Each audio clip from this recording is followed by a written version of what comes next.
I think City's win last night against Burnley has pretty much all but confirmed, their hands on the trophy, and them as the winners of the Premier League. I mean, I think they're going on to win it.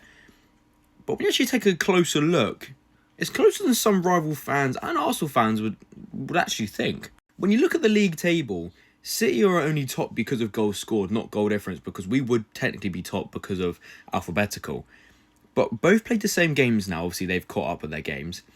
Both the goal difference is 37 and both on 70 points. Both have 5 games to play. Just one difference is the fact that Arsenal have got Champions League football to play and Man City have got FA Cup football to play, mixed in between these last 5 fixtures. Now, when you actually look at Arsenal's and Man City's last 5 fixtures, you would sort of favour Arsenal. I mean, judging by the performance we put in against Man City, yes, I know we didn't get the 3 points.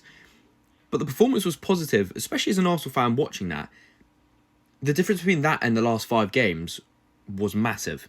When you actually take a look at Arsenal's games, we've got Newcastle at home this Saturday. Obviously, they're not the same Newcastle as they were of 2-3 seasons ago, where they would come to the Emirates and probably do us over or get a point. So I reckon we win that game. Then move on to Fulham at home. Now, obviously, but I personally think Fulham, Bournemouth and Saints are our bogey teams. We've always struggled against Fulham. But you'd like to think the way we're playing, and if we can carry on the form from the City game and also the fitness from the Champions League games we got mixed in between these, you would like to think we can do Fulham over and get 3 points in that game. West Ham away is the tricky game. They're fighting for relegation, and hopefully by then it's been sealed. They've won 2 games, Spurs have lost 2 games, and hopefully West Ham are confirmed up, and they've got nothing to play for. But at the London Stadium, it's going to be a tricky game. I reckon we could drop points there. Burnley at home, I reckon we win that. Obviously, they're already relegated. They've got nothing to play for.